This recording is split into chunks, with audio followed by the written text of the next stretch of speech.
Oh my God. That's the only way I can start this frickin' video, man. Look, I'm unbiased and realistic, and I told y'all that the 49ers were going to win and the Cowboys were going to lose. I just did not expect it that way. Good God Almighty. Let's jump into it. Prescott, touchdown. Throw, look at middle, sacked again by Parsons again. CD Lamb, was he down? They say no for now, and he's into the end zone. Week 5, Sunday Night Football. The historic rivalry continues. The Dallas Cowboys and the San Francisco 49ers face off, and the 49ers humiliated. I mean, they gave the Cowboys a butt whipping on Sunday Night Football, beating them down 42-10, beating them like a drum. I almost feel like I have to be apologetic as a Cowboys fan to every other fan that decided to watch Sunday Night Football tonight and see this team play this way. They were expecting maybe a classic, maybe a competitive game, maybe just an actual football game, and they got to see this tonight.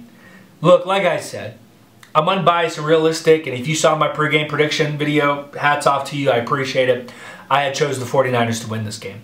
49ers were better. I thought they were better. If they were not one of the best teams, they were the best team. After tonight, I think it's pretty solidified that they are the best team in the NFL. It just made sense. But the score prediction I did have for them is I thought the 49ers and the Cowboys were going to put up a really good game. I thought it was going to be a tough fight. I chose it to end 27-24, not 42-10. And look, it's the NFL. You're going to lose games. You will lose games in the NFL. That's a part of it. It's a competitive league. But man, you lose a game like that. I gotta be chill. I gotta be chill. It's only week 5. Yes, it's only week 5. But this team is so unserious, man. Really. It's laughable how unserious everyone on this team is. How much they frickin' talk about what they're gonna do and they can never back it up. I'm with you guys. I'm unbiased and realistic in the side that I told you that the 49ers were going to win. But this isn't one of those moments where I'm going to toot my own horn and say I was right and you were wrong. I'm a fan too. You can see by the wall behind me. I'm a fan too. When you see stuff like this, I mean, the first half was going through and I was like, yep, kind of expected that. But they were unmotivated. They were uninspired. Disgusting, man. Like, you go out there and you're representing the star that way. That star means a lot to some of us, right? It means a lot to us as fans. We buy tickets, we buy merch, we buy jerseys, we make it family vacations to take everyone to Jerry's World. We do all of that stuff because we love this team. And you could lose, right? But it's how you lose. It's how you play the game.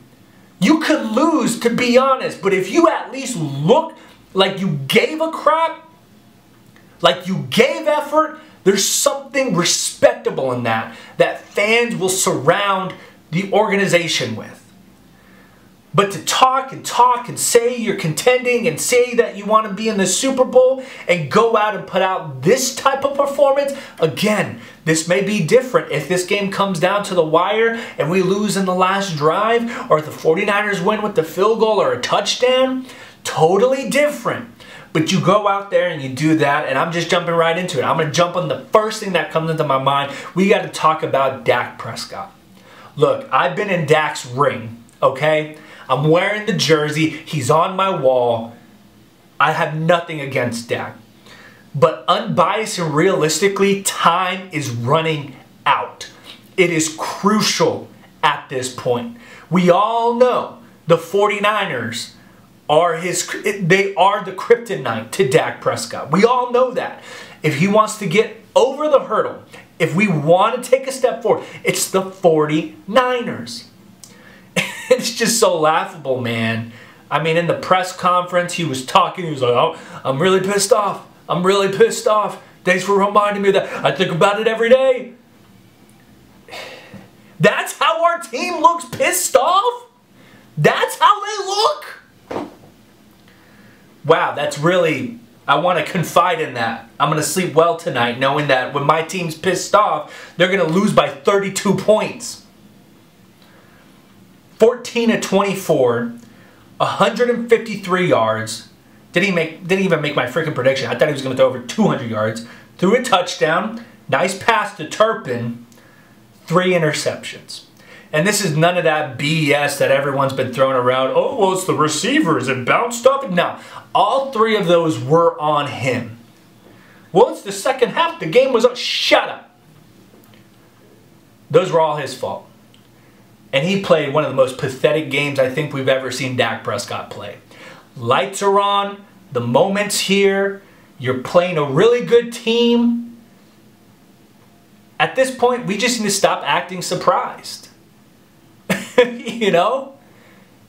Just stop acting surprised. Save yourself the money you're going to spend on the TV that you're going to replace because you broke it, because Dak threw another interception, or there was a fumble, or we lost the game. 3 interceptions. This guy's supposed to be the guy? I love Dak, man. I'm all behind him, but there's just no way any game this year is going to have us be on board again the way we were at the beginning of the season. You can go out, blow out the Chargers Monday Night Football next week. We're still going to remember this game.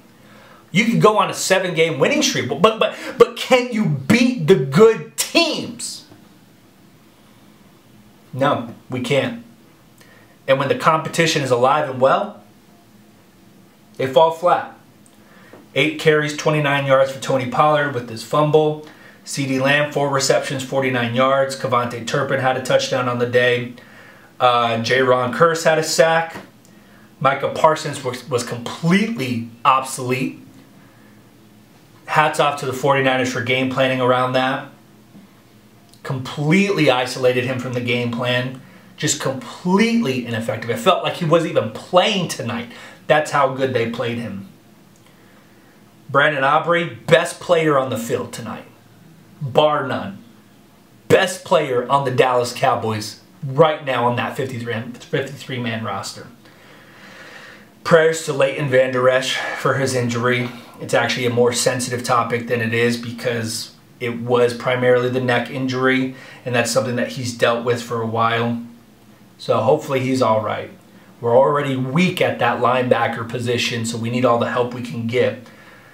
Brock Purdy, 17 of 24, 252 yards, 4 touchdowns, lit up the Cowboys defense like a Christmas tree. Unstoppable, untouched. You could take off his jersey, put it in a team shot because it's clean. You can buy it right off the rack because it looks brand new. Wouldn't even touch him. Christian McCaffrey didn't even have to have a big night. He was having an MVP season. Didn't even have to run over 50 yards. He had 19 carries for 51 yards, had a touchdown. George Kittle torched us, 3 touchdowns, which is funny because I was on a Cowboys panel Tuesday and everyone was all talking about George Kittle. We don't got to worry about George Kittle. J-Ron Curse is the tight end shutdown machine. Yeah, shut up. George Kittle went off for 3 touchdowns. Fred Warner is the bane of our existence. He's an incredible player, and he can ball out against the Dallas Cowboys.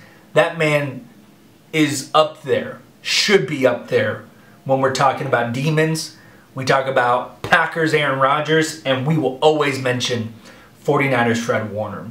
Okay, you got it out of your system? I think that's all I got to say that I'm angry about. No, hold up, pause. Let's talk about freaking Mike McCarthy. DQ, I like the guy. I think this defense will bounce back and they'll be aggressive. But let's talk about Mike McCarthy, because this is a tricky subject. Let's talk about this Texas coach. And did I not tell you guys what was going to happen in my pregame prediction video? The Texas Coast offense is very beneficial in the fact that you get the ball out of your quarterback's hands and you put it into your playmaker's hands. But when you can take away that first read, you're forcing your quarterback, I don't care if it's Tom Brady, Joe Montana, I don't care who it is, you're forcing your quarterback now to go through his progressions, and either 2 things is going to happen. Either one, he's going to try to force a throw because the Texas Coast offense, because it's primarily set around one wide receiver. Now because that first read is taken out of the playbook, now you're going to try to find other players, but they're not really open because their route was just meant as a distraction, as a diversion. So that's number one. You're probably going to force the ball. You're probably going to force a throw. It's not going to amount to anything. Or number two, you wasted all that time going through your progressions. 1 Mississippi, 2 Mississippi, 3 Mississippi, boom, you're sacked, you're out, you're done. And that's what happened tonight. They took away that first read, they took away Turpin, they took away Cooks, the ball, the receiver we wanted to get the ball to, and they took it away. And Dak had to extend time, he ran out of the pocket, got sacked. Dak doesn't want to force a turnover, like that stopped him tonight, and then he gets sacked. We got to evolve offensively. Because what we're doing right now and what we're calling is not cutting it. It did against the Giants. It did against the Patriots. It did against the Jets because they're the Patriots, the Jets, and the Giants. And our defense is really good those days because they can take advantage of them. But when we're playing an actual good team, you see what happens. You see how it all falls apart. So Mike's got to get better, man. I hate to say this, but let's put it out there. Was Kellen Moore a frickin' scapegoat? Because honestly, your job's not really hard at that point. Kellen Moore's calling a highly efficient offense, right? Putting points on the board. And there's moments that we would be critical about the situational football. I mean, if Mike is the head coach, you got the headset, right? You just tell Kellen, run the ball right now. Don't pass it. You know? It's just making me question all of those things, which is very unfortunate, which I wasn't planning on thinking about those things tonight. Again, I thought we were going to lose, but I thought it was going to be a lot closer, and this is the opposite of that. Terrible. So we need to evolve, man. And you saw it when we threw downfield, the rare times that we did in this game, it actually worked. Dak threw a touchdown. It's really disheartening to see your team play like this. Again, like I said, I thought I was going to be close, but it was nowhere near close. But that's it. I'm out of energy because I got it all out in the first part of this, and I appreciate you guys for listening. But let's calm down. Let's take a moment. Now that you got it all out, you yelled at the kids, you yelled at the spouse, you hit your TV, you screamed in the pillow. Cool. You got it all out. If you lasted this long, congratulations. And I'm going to try to be as optimistic as I can right now. It's only week 5. And that's what I said in my pregame prediction video. It's only week 5. You end, it's not the end of the world. You're 3-2, which is true. Now it kind of just looks different. The playoff picture. I don't think we're going to be the #1 seed. At least we know that. See, at least we know, right? At least we know what we are at the moment. And now you got 13 weeks, 14 weeks to hopefully build on this and get better. Because the silver lining of all of this is you know what it is and you know what it takes to be that team. The 49ers are that team. We talk about how we're finishing things that were started a couple years ago. I mean, God, the 49ers are much closer than we are. They've been to a few Super Bowls. They've been to the NFC Championship last season. So, I mean, if we're talking that way, they're definitely talking that way. Brock Purdy doesn't go down with an injury. Of course they're better than the Eagles. The 49ers are they're so much better than the 49ers are so much better than the Eagles. So you talk about finishing. The 49ers are doing exactly that. So that's the silver lining. The Cowboys need to watch this team and watch this tape and understand that's a winning football team. Hats off to the 49ers. Niner gang. Niners Nation. You guys got a good team over there. You guys are going to go places this season. But, yeah, I mean, it's only week 5. Can it get better? Yeah. Is it hard to believe that? Yeah. I mean, is this team still going to get 10 wins? Yeah. Cowboys are still going to get 10 wins. They may not be the #1 seed, and I don't know if they're good enough to beat the NFC, to win the NFC East now. Because not only does the road go to the 49ers now it goes to the Eagles. Because they're the NFC champs, the NFC East champs. So, at least we know what we got right now. At least we know what we got with Dak and the offense and the defense and how they're unserious, inconsistent. Are those things that can be fixed? Sure. The schedule's tough, so they got to man up and get better fast and quick. They need to do it on the road. Right now, they're 1-2 on the road on the season, and that's not winning football. That is not what winning football teams do. They're also 0-2 against the NFC West. And we still got the Rams in a couple weeks, and we got the Seahawks on Thursday Night Football later in the season. Schedule doesn't get any easier as well. Next week, got the Chargers and their highly powered offense. We've never lost back-to-back games. So we'll wait for that one. Then we have a bye week. Then we got the Rams and we got the Eagles. So buckle in. Season's here. Honeymoon's over. We're into it now. And I'll be providing content for you guys all along the way. I'm pissed like you guys are. But it's only week 5. Let's hold on. Let's hold on. I still have a good feeling that we might see this team in the playoffs.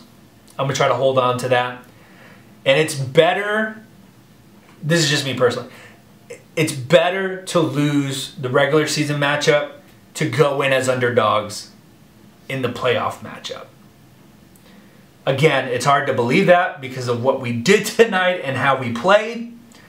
But please let me know, comment down below all your reactions, all your thoughts. I'm dying to vent and to hear from you. What do you think about Dak? What do you think about this offense? What do you think about this defense? Please, this is the place to do it. Let it all out. I'm all ears. Thank you guys so much. Please like and subscribe. I'll see you guys as we prepare for next week. Go Cowboys.